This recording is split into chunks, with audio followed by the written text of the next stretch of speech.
Meus queridos amigos e irmãos, que a doce e serena paz do Mestre Jesus se faça entre nós. Mais uma noite que, unidos em nome do Cristo, buscamos um entendimento em comum para alcançarmos os ensinamentos deixados por Jesus. O tema de hoje é mediunidade iluminada, como já foi dito aí. E o que vem a ser mediunidade iluminada?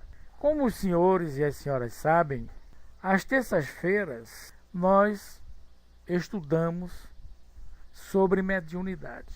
E já falamos por diversas vezes, abordamos esse tema, no qual os espíritos indicam o caminho para alcançarmos a nossa iluminação. É preciso que nós, como estudantes da doutrina, entendamos as frases ocultas no livro tido como sagrado pelas demais religiões congêneres nossa, mas no nosso entendimento, um livro histórico, uma biblioteca, como o próprio nome indica.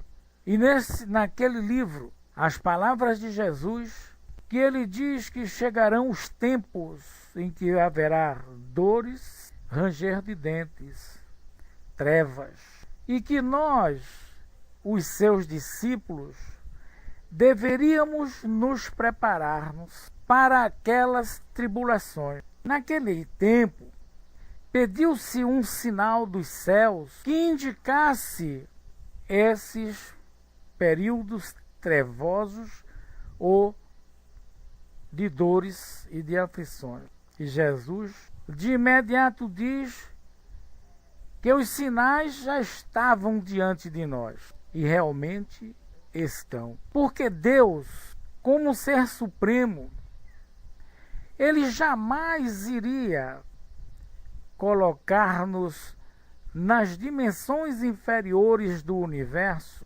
alheios a tudo e sem nenhuma orientação.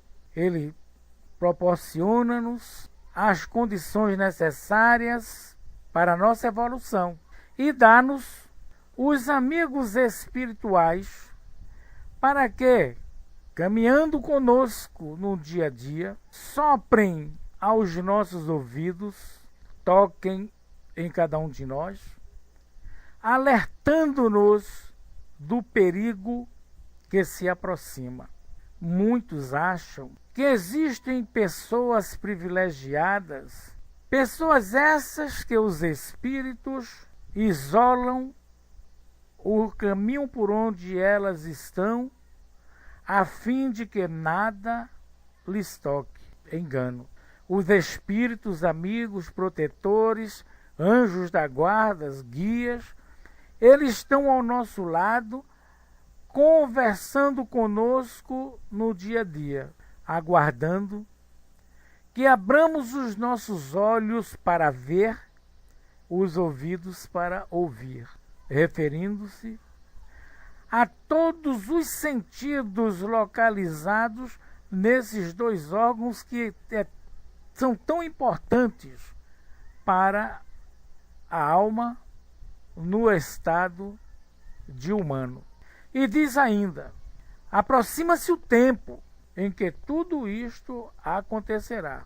E essas coisas virão acontecendo gradativamente, justamente para que a humanidade se transforme.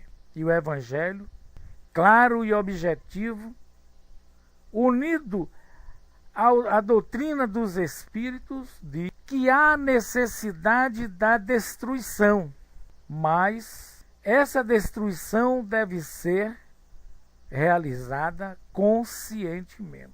Porque você destrói algo para reconstruí-lo mais perfeito. No entanto, a humanidade destrói desvairadamente, principalmente os elementos mais necessários para a sua evolução. Destroem a natureza da qual ele faz parte. Ele é integrante da natureza, que vem lhe fazer falta lá adiante. E eu gostaria que cada um dos senhores fossem percebendo em cada uma das palavras, das frases, e ligando-as às passagens atribuídas a Jesus, quando na terra estava como homem, encarnando o Verbo que estava com Deus. Então ele diz que todos aqueles que trabalharam em prol do seu próximo são ditosos, chamando a atenção para a caridade e, acima da caridade, o amor. Vimos na semana passada todas as epístolas de Paulo de Tarso, nas quais ele chama-nos para vivenciarmos o amor, porque todas as obras, todos os sacrifícios que fizermos, se não for por amor, se não houver o amor, são sacrifícios inúteis. E todo aquele que trabalha em prol do seu próximo, com amor, por caridade e sem nenhum interesse, ele será uma árvore que frutificará a 100 por 1. É preciso, então, que para realizarmos esta grande tarefa, esta grande missão que trazemos conosco desde o momento em que passamos a ser alma vivente, que nós crucifiquemos os nossos desejos. Olha a morte pela crucificação. Para eliminarmos os nossos egos. E a partir daí, possamos ser incluídos no rol dos ditosos falado por Jesus há 2000 anos atrás. Somos coparticipantes desta grande criação divina.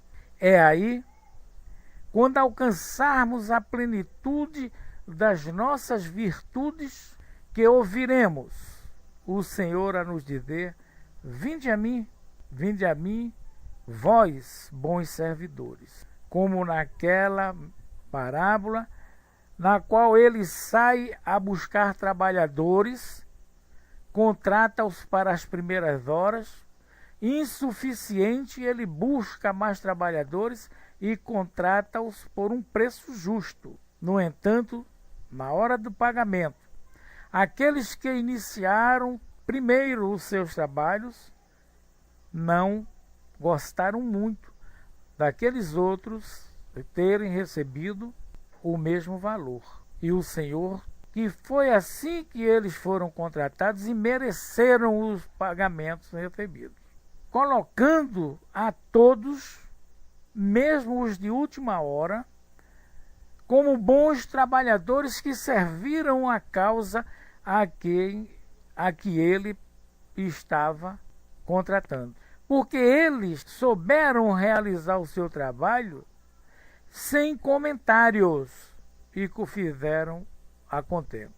No campo da mediunidade, meus amigos, que é uma ferramenta, entendam, a mediunidade é um dom que a alma traz consigo para poder não só captar as energias, as informações do universo, como também transmitir.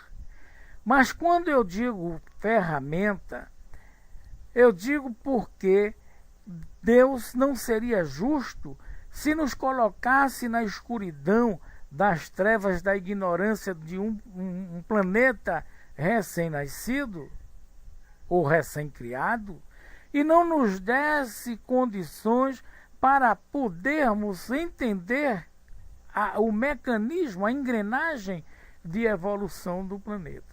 Ele nos coloca para sermos os medianeiros, Por quê?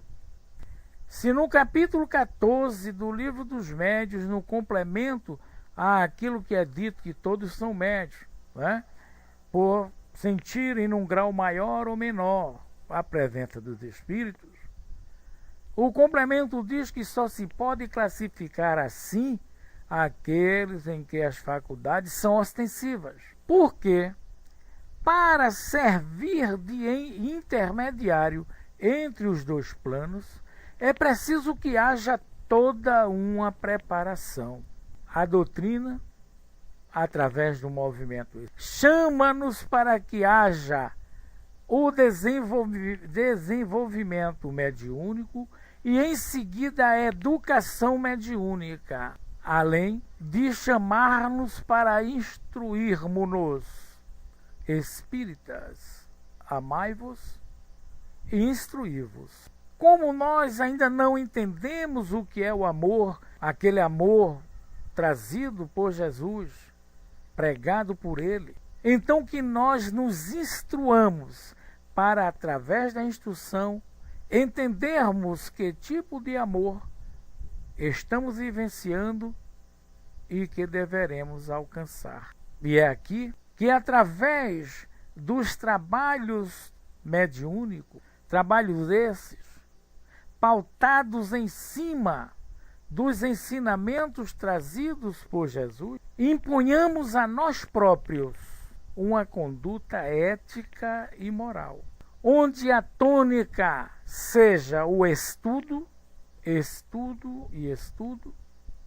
e nos trabalhos prevaleça o silêncio a esses pequeninos erros, como ciúmes, discórdias, invejas, fofocas, justamente para que não haja o desequilíbrio mental do médium e nem do grupo ao qual o médium pertence. Existe por aí, dentro do movimento, alguma coisa relacionada a: se tu vindes me dizer alguma coisa, pensas 3 vezes. Me interessa a tu, interessa a quem? Mais ou menos nesse sentido. Porque é melhor nos calarmos, fecharmos os ouvidos diante desse tipo de comportamento, para que nós não nos sintamos também numa vibração onde o único prejuízo será do trabalho que está sendo e que será realizado. O prejuízo maior é para a formação que está sendo dada àquele grupo para realizações de trabalhos muito mais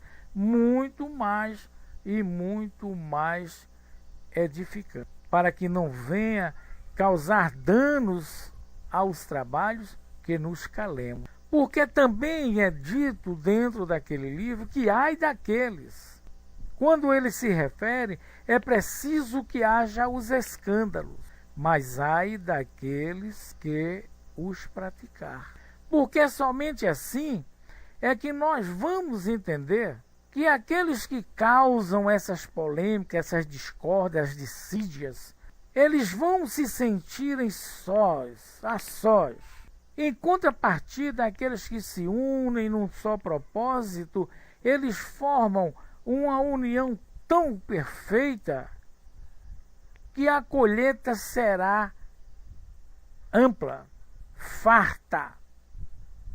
Quando se colocar à mesa dos trabalhos os resultados, o somatório de tudo que foi feito será tão edificante, será tamanho que a iluminação passará a ser feita de imediato, porque ela vem sendo gradativamente feita sem nos apercebermos.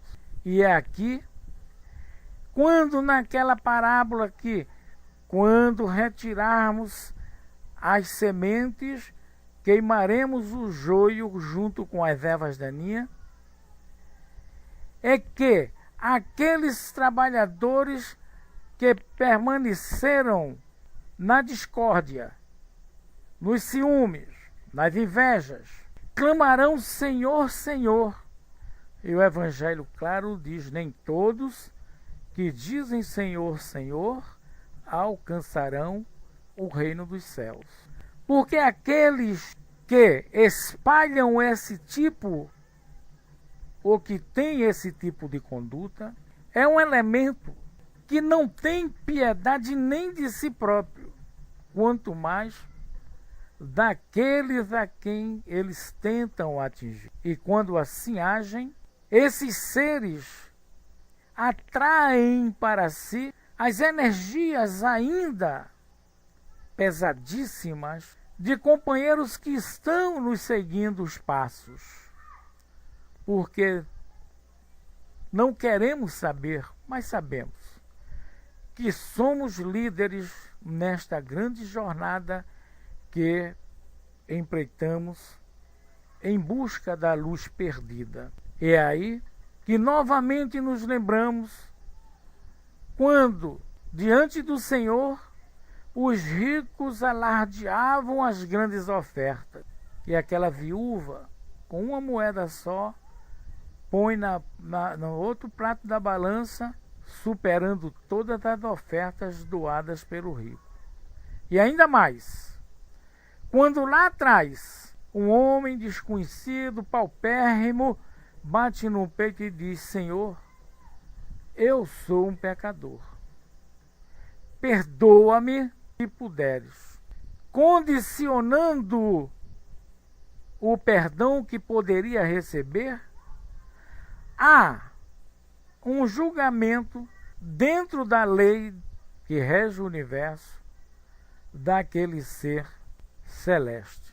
Naquele livro, fala-se de um censo, que haja um recenseamento de todos os meus. E é neste censo que o Senhor começa a buscar os seus servidores fiéis. Não é preciso que nos apontemos uns aos outros, porque apontamos um dedo para alguém, tendo 3 presos para não fugir, apontados para nós.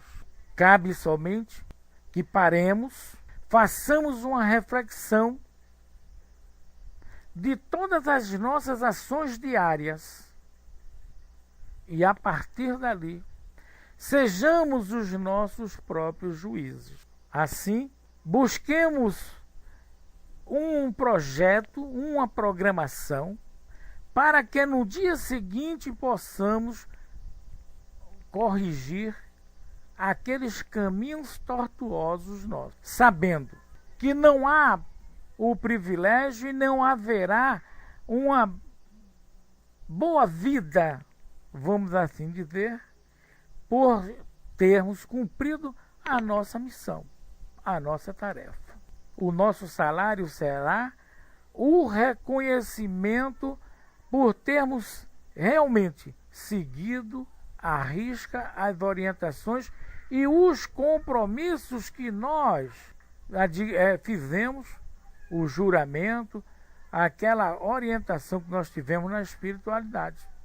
Porque, meus irmãos, quanto mais cada um de nós galgarmos um degrau nesta senda em que estamos, com certeza postos superiores serão ocupados.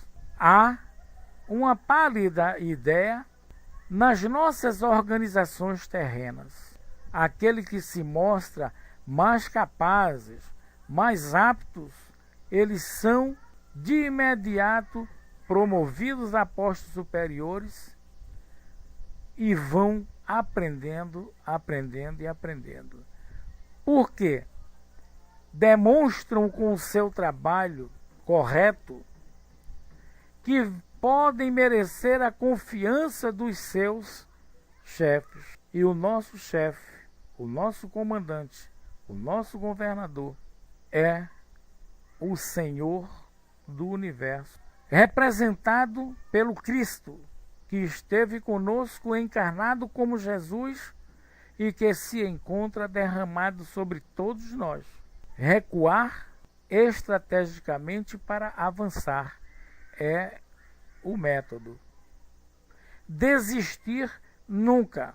É esta a posição que Deus espera de cada um de nós. E ainda, não podemos mais dizermos que não sabíamos. Porque se ontem não tínhamos as condições de pensarmos por nós próprios, proibidos pelas benditas igrejas que se fizeram necessárias naquele período da nossa evolução, hoje a liberdade é plena.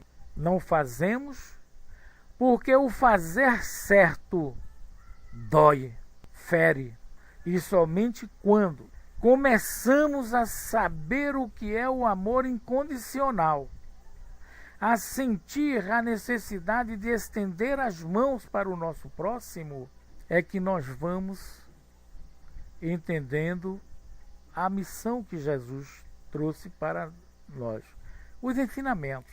E mais ainda, com o advento do Espiritismo codificado, prestem atenção, o advento do Espiritismo codificado, aí é que não temos mais condições de dizer não sei.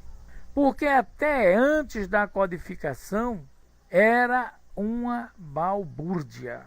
As coisas aconteciam nas pessoas, ou com as pessoas, ou através das pessoas, de bons corações, e eram isoladas, apesar dos fenômenos acontecerem em todos os quadrantes do planeta em que vivemos. Veio a regulamentação, na qual a espiritualidade diz: tudo faz parte da natureza. Não tem nada estranho à natureza. A vida continua. Há todo um círculo em torno de tudo.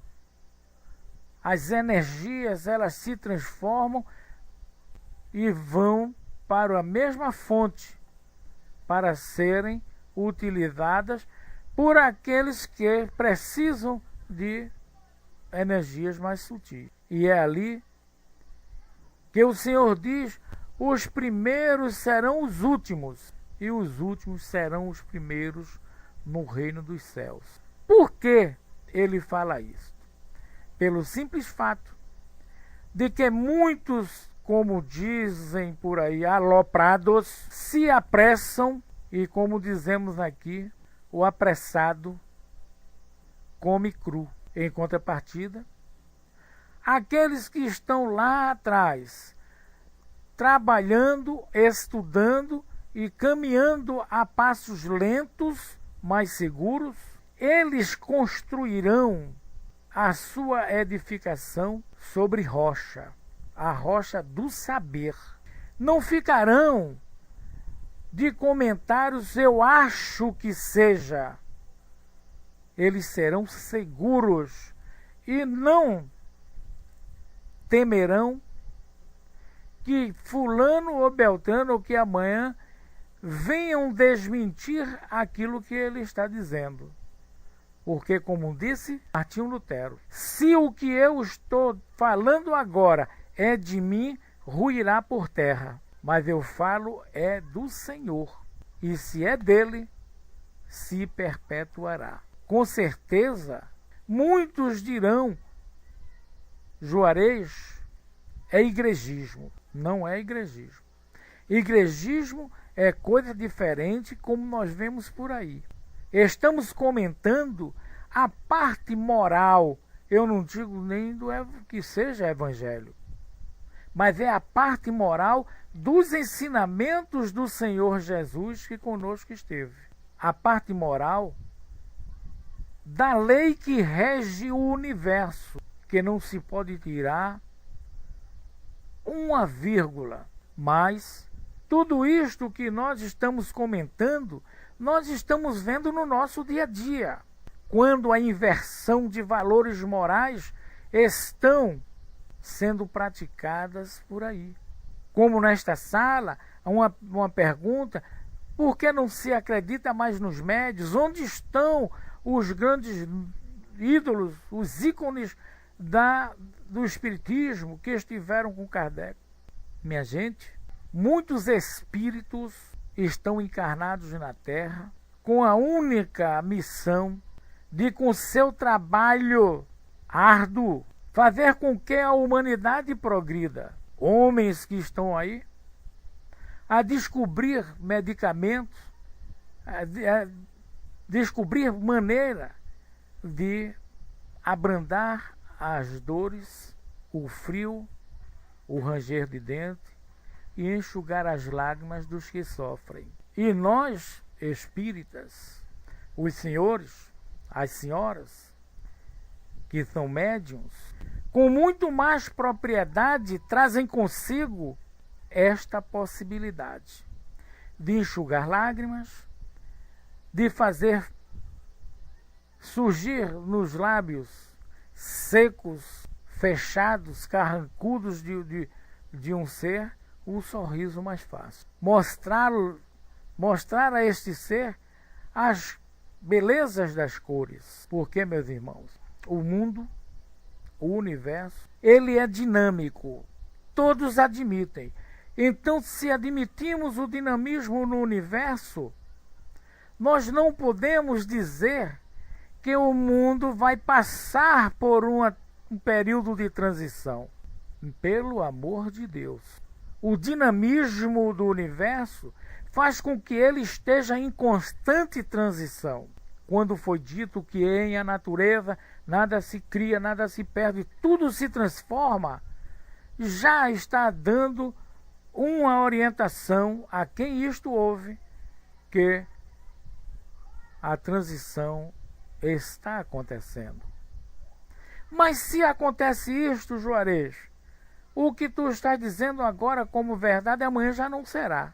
Ela não é plena, é relativa. Mas na sua fonte, na sua base, ninguém vai mexer. É assim que a humanidade vai seguindo o seu caminho. E dentro deste caminho está o comportamento mediúnico do ser. É através da mediunidade e desses parâmetros indicados é que virá a iluminação para o médium.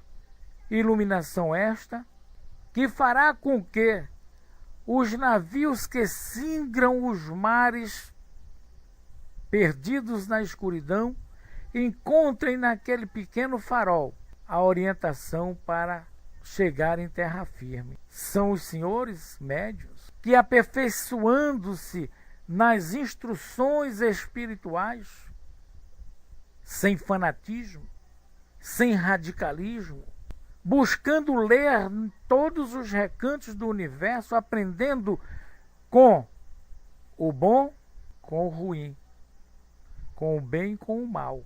Diz o Evangelho que não é preciso você conviver com o inimigo, mas ama-o. Não tolera o teu inimigo, mas aceita-o como ele é. Porque eu tolero já é uma demonstração de intolerância. É aceitá-lo como ele é. E tem mais. Muitos falam, discutem, brigam e entendem pouco da tal crucificação. Todos nós temos o nosso Calvário. Todos nós temos o nosso momento de crucificação. É por isto que é dito: se queres alcançar o reino dos céus, renuncia a ti próprio. Pega a tua cruz e segue-me. É difícil entendermos que cada um de nós temos a nossa cruz, que cada um de nós temos os nossos momentos de crucificação e a da ressurreição. Aí sim estamos ressurretos na carne, porque ultrapassamos os limites das dores físicas daqueles momentos de dificuldade que estamos passando. Nós vamos sair daquele calvário, porque quem nesta sala vai erguer a mão e dizer que nunca soube o que foi uma dor moral. Falo física não, moral. É um estado de crucificação. E quando sabemos superar, levado pelo amor ao próximo, pela fé, pela confiança de que tudo podemos naquele que nos fortalece, nós saímos dali retemperados e não mudamos o nosso exterior, mas o nosso interior está totalmente mudado. Quando Jesus, atravessando o mar, com os seus apóstolos numa barca, e ele descansando, que a tempestade açoita aquele barco, eles desesperados diziam, enquanto estamos lutando contra o mar bravio, ele dorme, acorda-o. E vai Pedro, acorda Jesus. E Jesus acalma os elementos encarregados da natureza e chama-os de servos de pouca fé, dizendo que se eles tivessem a fé do tamanho de um grão de mostarda, ele mandaria que as montanhas passassem de um lado para o outro. Aí vem os aproveitadores ou os entendedores da metade, quando na verdade Jesus faz aquilo para que cada um acorde o Cristo vivo que dorme em cada um de nós. Nós somos seres imortais, somos almas, somos espíritos. No Evangelho ele diz, por que vos espanta se eu digo que sois deuses? Já não diziam os antigos o mesmo? Então, é preciso que acordemos o Cristo que está vivo dentro de cada um de nós. Esse Cristo acordando, ele vai buscar elementos para subir cada vez mais no grau evolutivo das esferas espirituais. É aqui que eu gostaria, meus irmãos, de chamar-lhes a atenção. Tem uma passagem na Bíblia que, estudando aquela passagem, aquele trecho, pode pegar e dizer assim, eu quero entender. Entendendo aquela parte.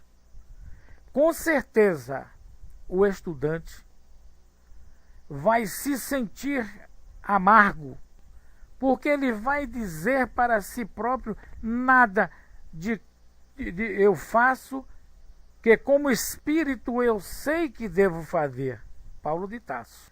Porque as entranhas se tornarão realmente amargas. E esse é o sermão das montanhas. Bem-aventurados humildes de espírito, porque deles é o reino dos céus. E observe que Jesus observou toda aquela população, aquela multidão lhe acompanhando. Como falar para aquele povo? Ele subiu ao monte e lá ele diz que para alcançar o céu exige sacrifício. Sacrifício que os antigos faziam os sacrifícios imolando animais. Mas que Isaías, pensas tu, que o Senhor se contenta, se satisfaz dos teus sacrifícios? Engano.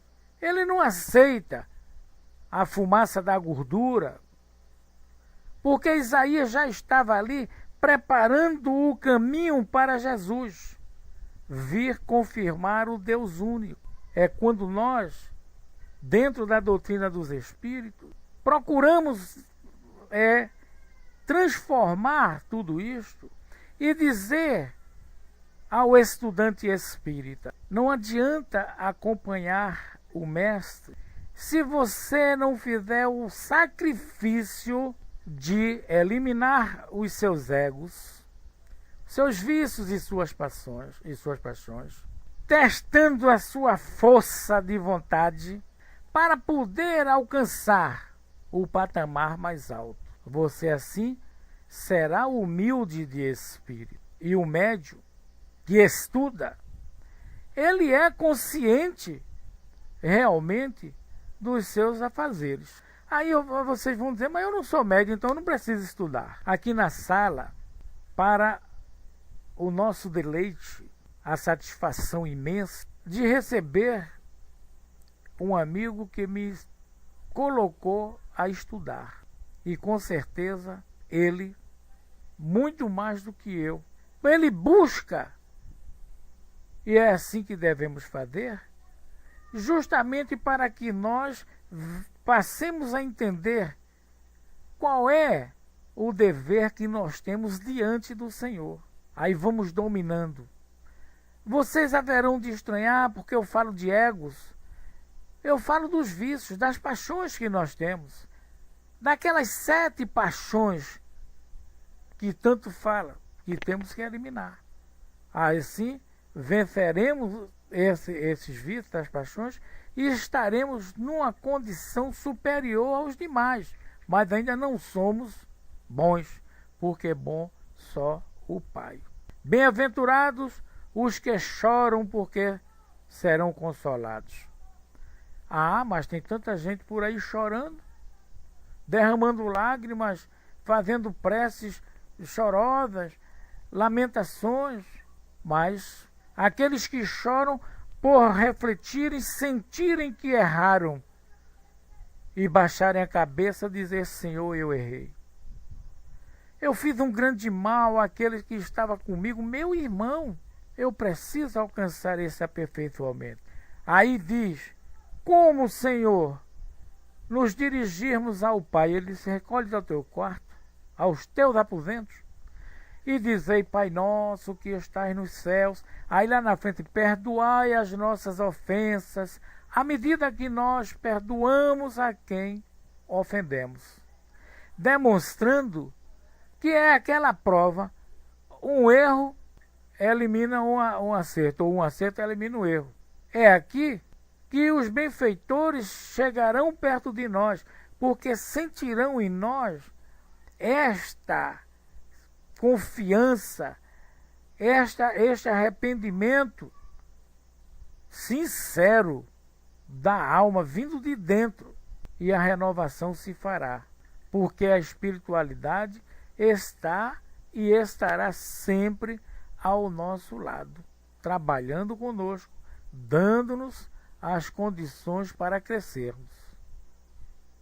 Bem-aventurados os que sentem fome de justiça, porque serão fartos. Quem tem fome de justiça, e aqui eu já comentei nesta sala de uma amiga que se comunicava e de chegar a dizer: é muita fome, é muita sede.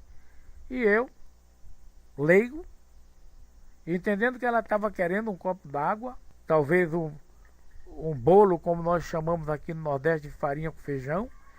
Até que um dia ela: irmão, quando eu chego, eu sinto em vocês a falta, é uma fome de conhecimento e uma sede de sabedoria. E é o que nós estamos tendo e precisando. Companheiros, somente quando os nossos corações estiverem libertos de todas as impurezas é que nós vamos começar a viver o outro mundo, mesmo estando neste. Lembram-se? Tinha a terra como seu estrado, mas os céus, as nuvens, era o seu mundo. Era o mundo onde realmente ele vivia. E é nessa iluminação que o médium começa a ser misericordioso para si e para o próximo, através de palavras meigas, de atendimento fraterno.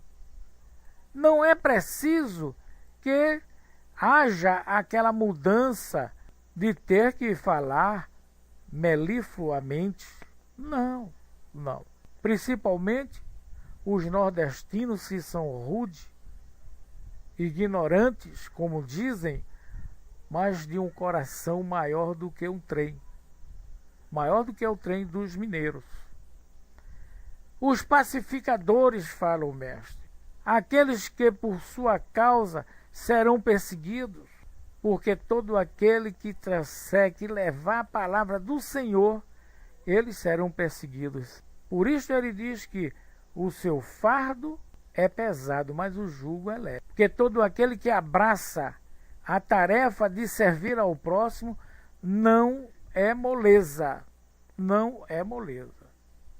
Então, baseado em tudo isso que nós conversamos, é que a mediunidade, ela começa a ganhar força junto a nós. No livro dos médiuns, os espíritos falaram, disseram a Kardec, e ele foi lá e disse assim: o bom crente é aquele que começa pela teoria. Quando ele dominar a parte teórica, diante da prática, ele nada vai temer. E é aqui que a gente tem que entender que esse dom que trazemos conosco, ele vai ganhar força à medida que nós crescermos intelectual e moralmente.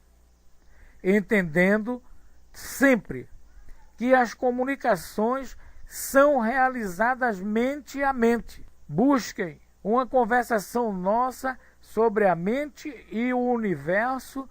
Tem inclusive no site um slide com esses dois desenhos, e os senhores verão como se processa, como são idênticos o universo com o cérebro humano e como se processa a comunicação desencarnado com encarnado. É um tipo de hipnose que o desencarnado oferece, o encarnado se doa, e a partir dali há uma simbiose entre eles.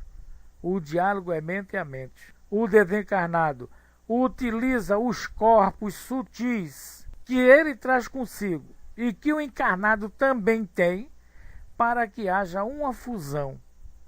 Não é a ocupação das duas almas no mesmo corpo, mas há uma fusão energética, quer dizer, perispiritual, onde as almas estão ombro a ombro e ali elas trocam informações e as informações são transmitidas para quem as ouve.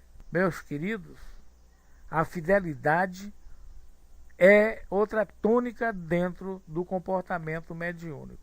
É preciso que haja o desenvolvimento e em seguida a educação, lembrando-se que Deus dá o frio a cada um conforme o cobertor. É assim que nós vamos despertando o Cristo vivo que dormita em cada um de nós. Quanto mais o médium buscar o caminho do bem, mais ele se fortalece. Mas como encontrar o caminho do bem?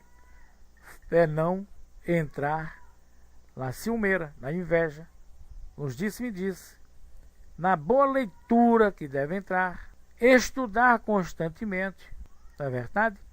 Aí a Rosângela diz: você nos faz refletir. Para quem ainda não conhece o site, com as imagens citou, né? É isso, Paulo. Paulo, há uma coisa, meu irmão, muito gravada a ferro e a fogo em minha alma. São justamente aqueles papos que tanta alegria me traz quando eu relembro. Onde íamos até tarde da noite buscando o entendimento.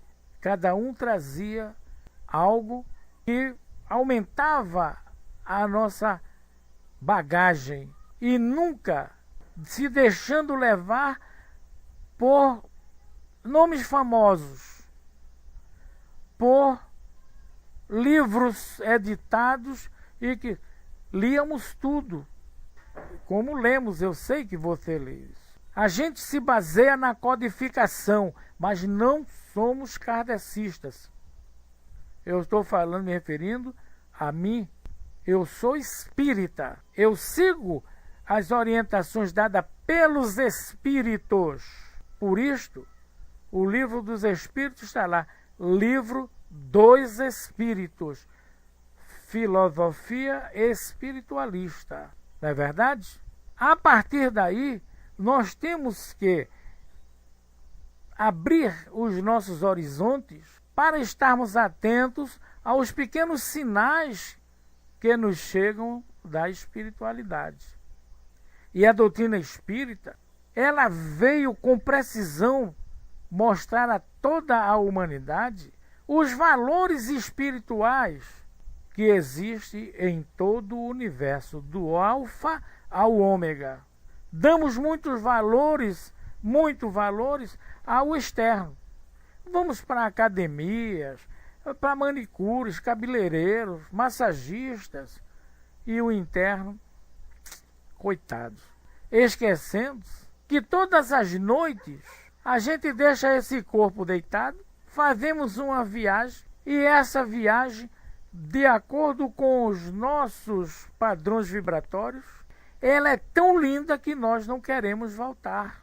Esquecemos do interno. E todos nós temos e devemos tomar bastante cuidado com esse dom maravilhoso que Deus fazer com que essa mediunidade, essa sintonia, não vamos falar mais de mediunidade, falar de sintonia, ela tome uma direção correta, lembrando-nos sempre dos ensinamentos dos antigos.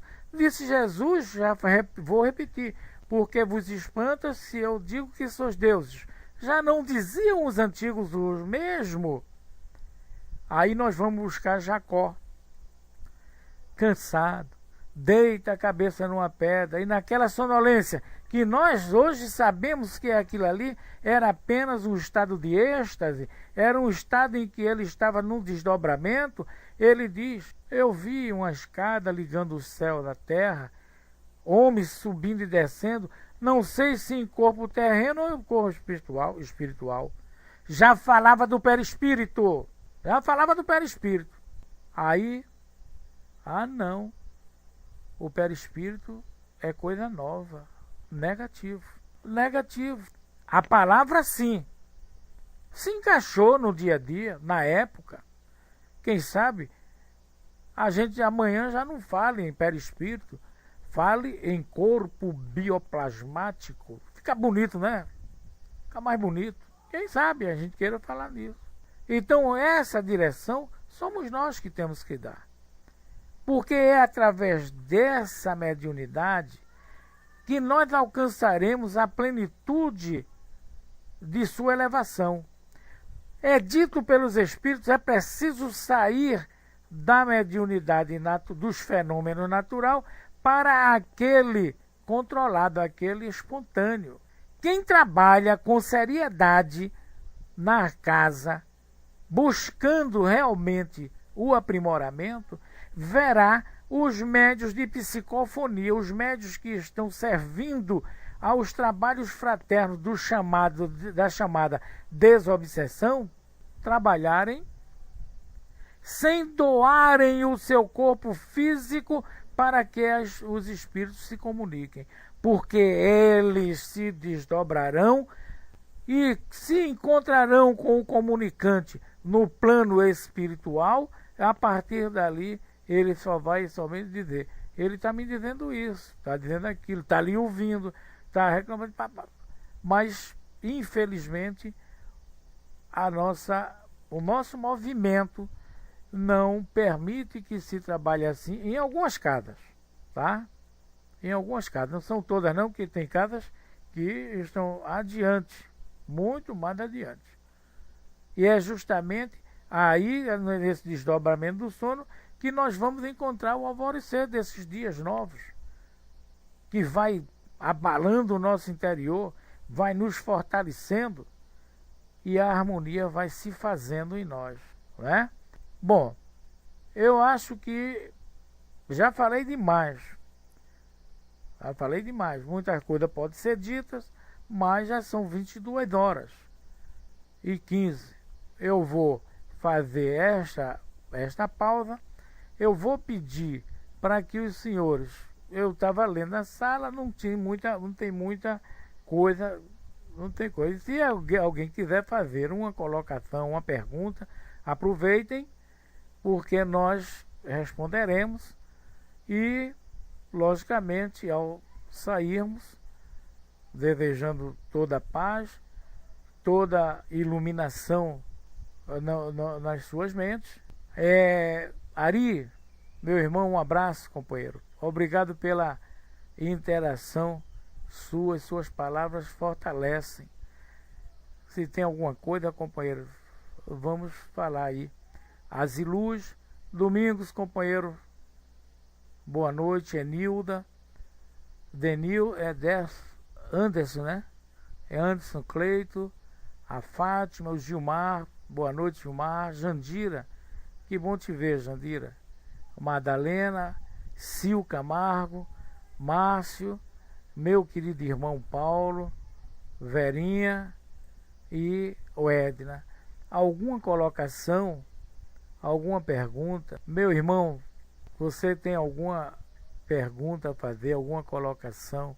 Idem, companheiro, idem. Você é morador no meu coração sem pagar aluguel. Você sabe disso. Eu agradeço todos os dias a Deus ter encontrado um companheiro como você no meu caminho. E vocês que fazem parte da sala são meus irmãos queridos, nunca esquecidos, estão sempre sendo lembrados. E eu agradeço muito a Deus, porque são vocês que me fortalecem para buscar estudar, para buscar palavras para transmitir. Não tendo nenhuma colocação, eu quero agradecer a todos os senhores, agradecer a Deus por vocês existirem e dizer que na próxima quinta-feira estaremos juntos, se Deus assim permitir, que Ele nos ilumine para alcançarmos o segundo degrau, né? O segundo degrau nessa escada falada por Jacó.